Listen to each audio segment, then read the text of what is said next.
اعوذ باللہ من الشیطان الرجیم بسم اللہ الرحمن الرحیم۔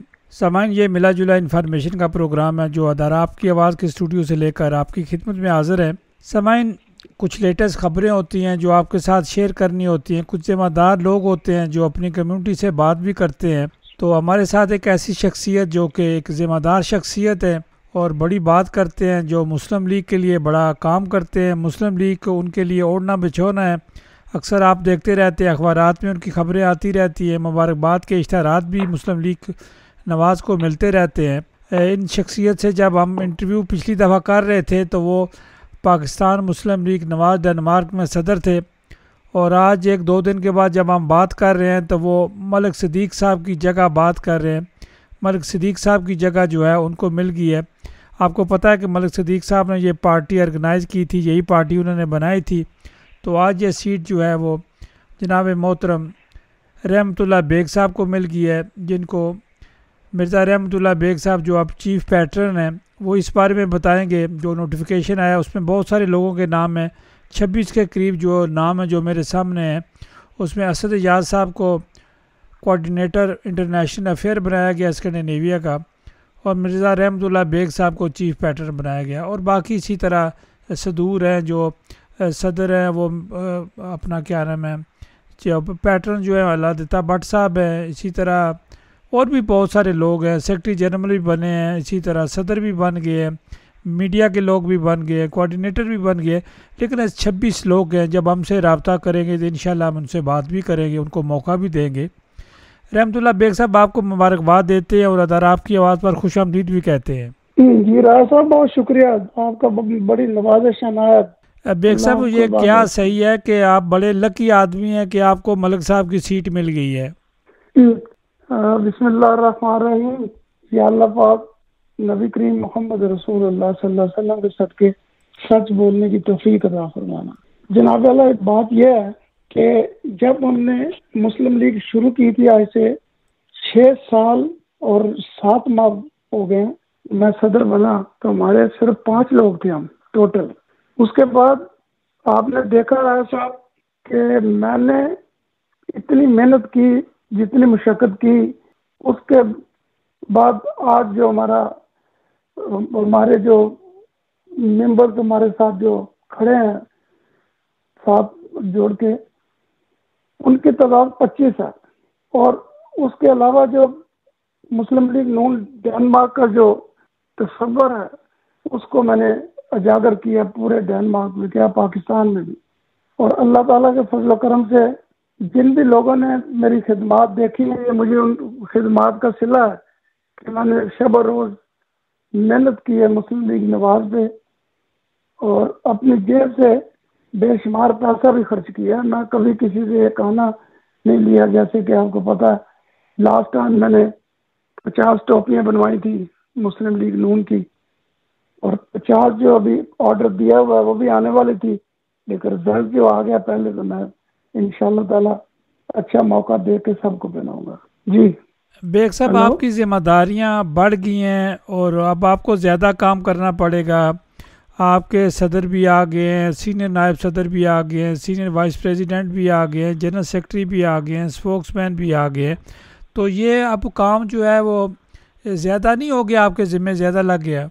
جی کوئی، پہلے بھی میں نے ساری ذمہ داریاں قبول کی ہوئی تھی اور کام کرتے تھے، اور اب بھی انشاءاللہ تعالیٰ میرے ساتھ جتنے بھی ساتھی ہیں سارے ہم مل جل کے سب کی کام جو ہے وہ بانٹیں گے، کام بانٹ کے سب کو الگ الگ جو جس کا کام ہے، جو نوٹیفیکیشن کے مطابق اس کو ان کو ملا ہے صاحب، کام تو اتفاق سے ہی ہوتا ہے، اتفاق میں برکت ہوتی ہے، پارٹی کے لیے کام کرتا ہے تو پارٹی سے مل جل کر ہی کام کرنا چاہیے۔ لیکن میں آپ سے پوچھنا چاہوں گا کہ جو عہدے تقسیم کیے گئے ہیں، نام تو سب کے لکھے ہوئے ہیں جو نوٹیفیکیشن پڑا ہے، اگر دیکھا جائے تو سینئر وائز جو ہے یہ عہدے کس طرح ہوتے ہیں؟ 1 2 3 سے شروع ہوتے ہیں کہ ان کو تو انٹرنیشنل افیئر کا بنایا گیا، آپ کو چیف پیٹرن بنایا گیا، اور اپنا ماں صاحب کو چیئرمین بنایا گیا۔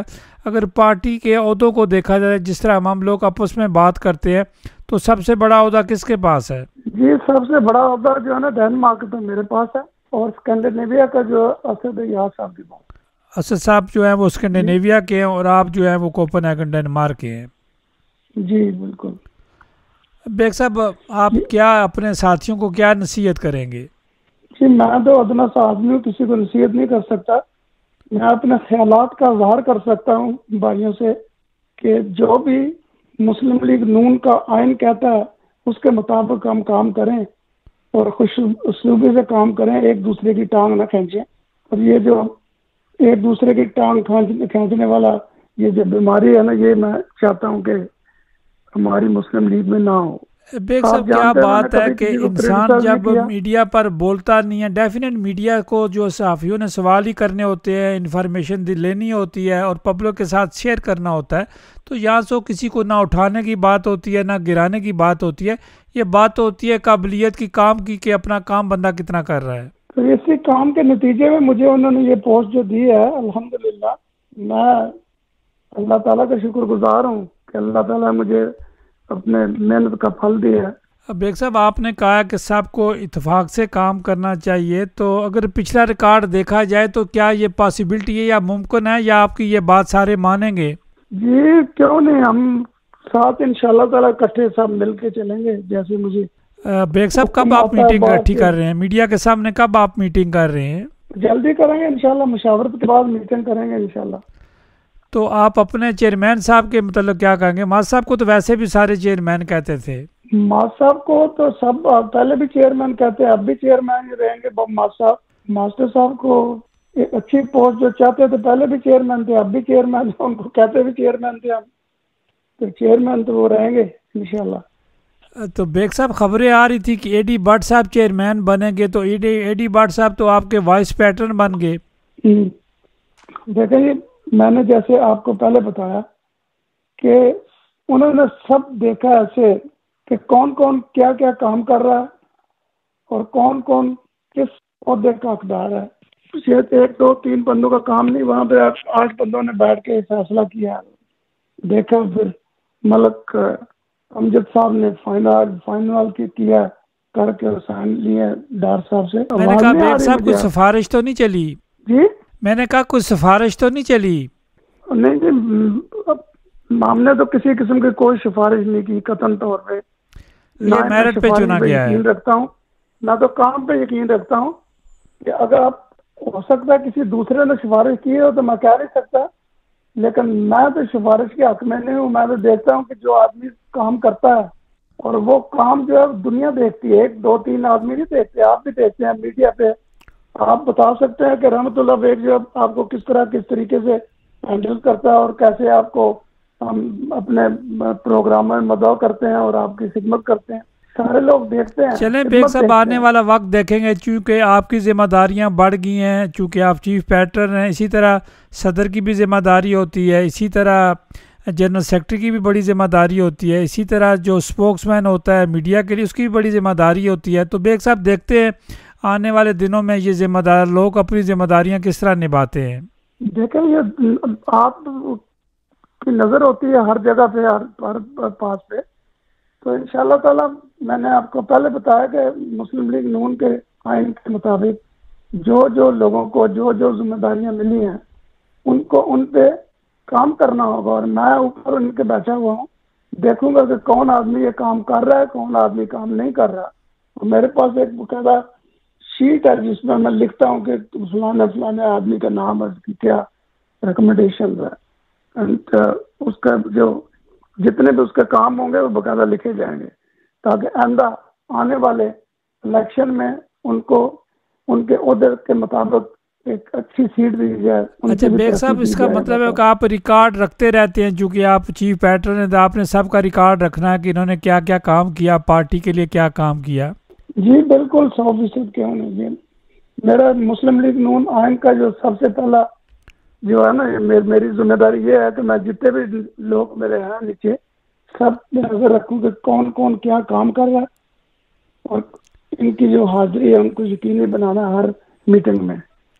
تو رحمت اللہ بیگ صاحب, ملک صدیق صاحب کے پاس تو اختیارات تھے, وہ جس کو چاہیں جو ہے وہ رکھ سکتے ہیں, جس کو چاہیں نکال سکتے ہیں. جی میرے پاس بھی وہی اختیار ہے, جس کو چاہوں نکال سکتا ہوں, لیکن میں ایسے نکالنے والا نہیں ہوں, کیونکہ میرے اوپر بھی کئی اور بیٹھے ہوئے ہیں پاکستان میں. اگر میں کسی کے ساتھ زیادتی کروں گا تو مجھے وہ 1 منٹ میں پکڑ لیں گے کہ بھائی کیا کر رہے ہو. اس لیے میں ایسے نہیں کروں گا. جو بھی کسی کی کارکردگی ہوگی میں اس کو آپ کے سامنے لے کے آؤں گا, میڈیا میں لے کے آؤں گا, اور پھر اس کا انجام جو ہے وہ خود دیکھے گا کہ کیا ہوگا. میں چاہتا ہوں محبت پیار سے کام کرنا, ذمہ داری جو بھی کسی کو ملے مسلم لیگ نون کے آئین کے مطابق وہ کام کرے. That's it. چلیں اسی لیے بیگ صاحب میں نے کہا نا کہ چیف پیٹرن کا, صدر کا, جنرل سیکرٹری کا, میڈیا کا, اسپوکس مین کا, اسی طرح جو ہے یہ بڑی ذمہ داریاں ہوتی ہیں جنرل سیکرٹری کا بھی. تو دیکھیں آنے والے دنوں میں دیکھتے ابھی تو آپ کا اعلان ہوا ہے, تو یہ لیٹر آپ کا 26 جنوری 2025 کا ہے. 26 جنوری 2025 سے لے کر آپ لوگوں کو 2 سال کے لیے اسحاق ڈار صاحب نے بنایا ہے. جی ایسے ہے. بیگ صاحب آخر میں کیا کہیں گے؟ میں آخر میں یہی کہوں گا کہ جتنے بھی ہمارے نامزد ہوئے ہیں ممبران, آپس میں مل کے اتفاق و پیار سے بات کی جائے, اتفاق و پیار سے بیٹھ کے پروگرام بنائے جائیں.